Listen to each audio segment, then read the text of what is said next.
biggest shit. Thank you.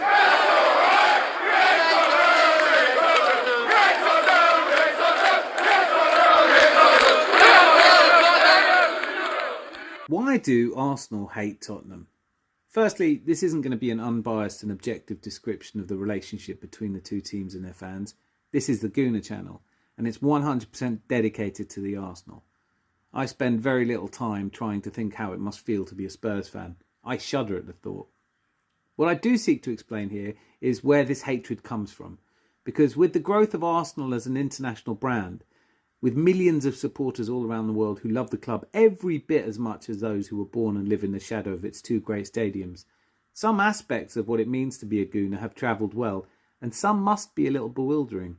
After all, it must seem strange to our fans in Asia, Africa, Australasia, North and South America why we should be so concerned to beat a team whose golden era ended a generation before the birth of the Premier League. There are increasingly few fans who remember anything like a true rivalry. Tennis player Andy Roddick, once asked about his rivalry with Federer, said, "For it to be a rivalry, I'd have to beat him." That surely is true. To the fans who adopted Arsenal as their club in the last 30 years, the frustration is better aimed at teams like Manchester United and Chelsea, who so often proved a barrier to our own success, and with whom we were forced to share silverware, or now the all-conquering City, but for whom we would already have won our first league title since the Invincibles. It's clearly impossible to explain our antipathy on these criteria. They have achieved nothing like the success we have in the last 60 years. While we have 6 league titles, 11 FA Cups, 2 League Cups and 2 European trophies since Spurs won the league in 1961, they have no league titles, 3 FA Cups and 4 League Cups. Since the inception of the Premier League in '92, they've managed only 2 League Cup wins. If our rivalry could be explained by our relative success, we would have as much reason to hate Leicester. More, since they did win the league. It might make sense of why Tottenham hate Arsenal. After all, how must it feel to watch your closest rivals consistently winning silverware and breaking records?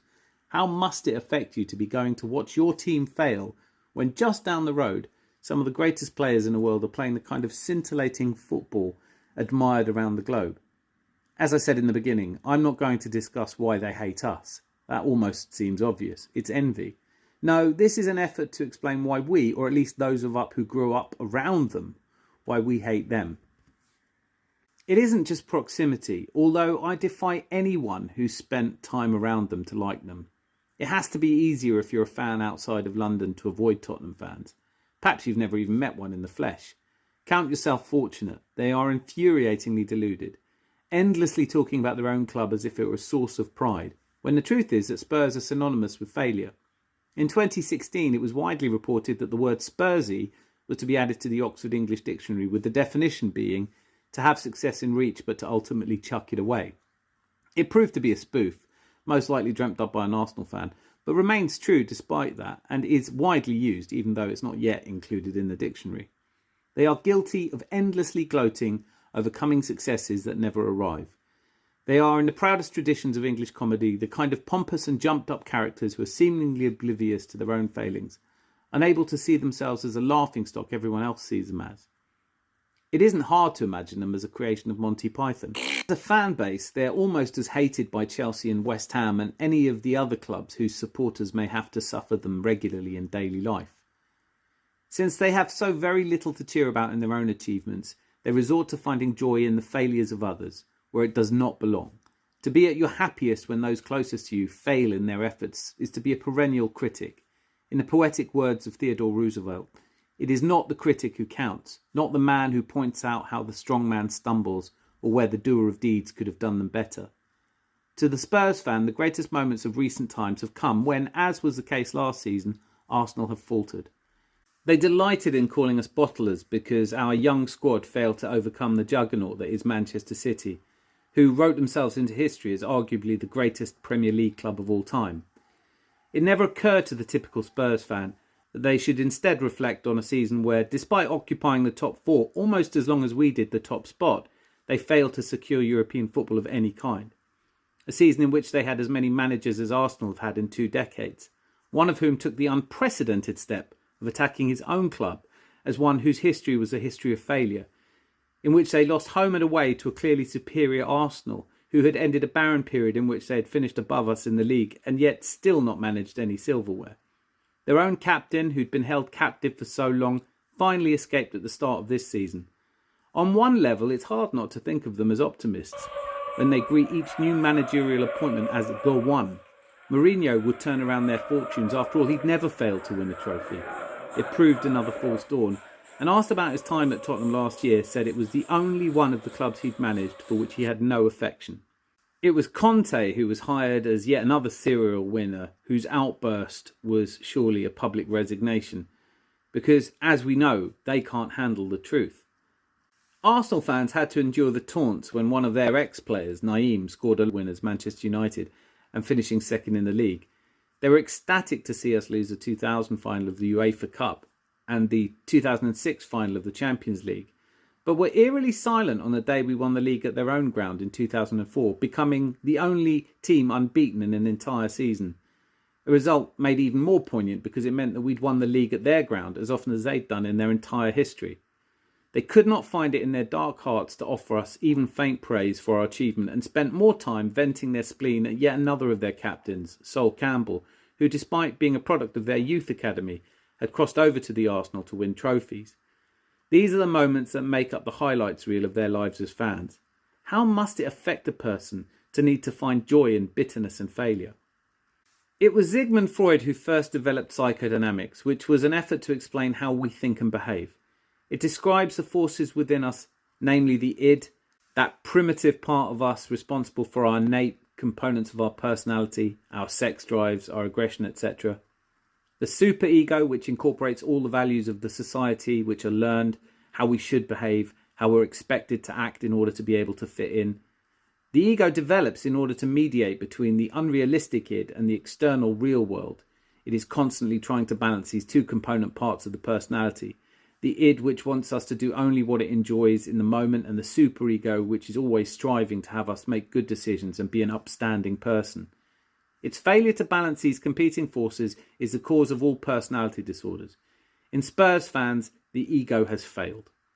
The battle has been won by the id, which allows them to give in to the id's insistence that despite all real-world evidence to the contrary, the things that they are saying are true. They are a big club. They do have genuine reason beyond spite and jealousy to hate Arsenal. It forces them into logical paradoxes. Spurs fans, rather than admitting that they are angry at their own failure and envious of our success, instead manufacture reasons. They will tell you that the beginning of their loathing for us finds a natural genesis in our chicanery of 1918. Allow me to explain. At the end of the 1914 season, both Spurs and Chelsea had been relegated, but with the outbreak of World War I came the cessation of football, which would not recommence until 1918, when it was decided that the league should be expanded from 20 to 22 teams. They felt it would be logical, therefore, that they should retain their place, a view that was strengthened by the league's decision to allow Chelsea to remain. However, rather than offer the second spot to Spurs, it went instead to Arsenal, even though they'd only finished sixth in the second division. It was and remains a perplexing decision, which likely was a result of corruption, but was explained as a reward to the loyalty shown the league by Arsenal. Might it just have been that no one liked them even back then? The fact that we've never since been relegated does at least make the decision seem a good one, if a little unfair. That this happened over a century ago does not diminish the anger they feel at the perceived injustice. They refuse to get over it. This is not the only ancient grudge they refuse to move on from.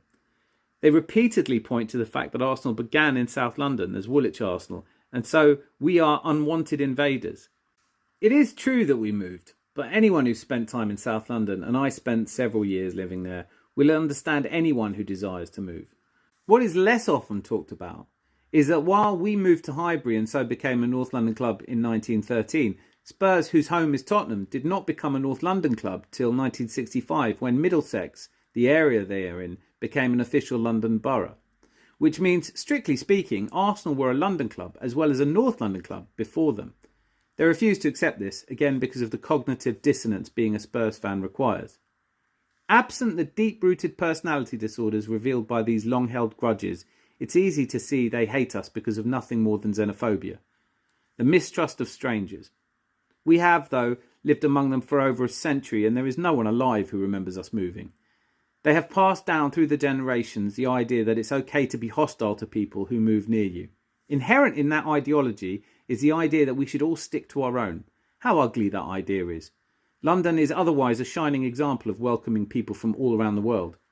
Is it churlish for me to say that they should have learned to act more like real Londoners since 1965? It is a challenge living with or around people who will not let go of such long-held grudges, who dislike anyone different, who are folded in knots by the success of their neighbours, who refuse to accept reality, who measure others as failures for not meeting standards they have never met themselves. It is harder still to ignore them when they are so unself-consciously vocal in their bile and hatred. Anyone who's had to run the gauntlet of shouting, spitting, maniac Spurs fans to watch Arsenal play at White Hart Lane over the years, or even now since their purpose-built go-kart track and concert venue was built, will tell you it's a bizarre experience. An unthinking mob who have to be kept at bay by mounted police, who would otherwise express themselves the basest way, presumably because they lack the intelligence or intellect to challenge us in a battle of wits, a battle in which they would find themselves unarmed. Last season, and presumably so enraged by a century of built-up rage, one of the Spurs fans kicked our keeper in the head. This season, they posted racist abuse online against the Sheffield United keeper, Wes Foderingham. These are the good reasons why any visitor to the Emirates will be invited by the cheering crowd to stand up if you hate Tottenham.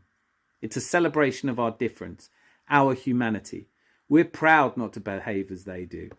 We do not just hate them because they're shit, although we do acknowledge it as a fact. Perhaps they are not just suffering their club's lack of success, but they're the reason for it. After all, what of value could grow amid such a pestilent stench? For the sake of decent people everywhere, I hope their ground is raised and the earth salted so that nothing more can grow there. Now, subscribe if you hate Tottenham.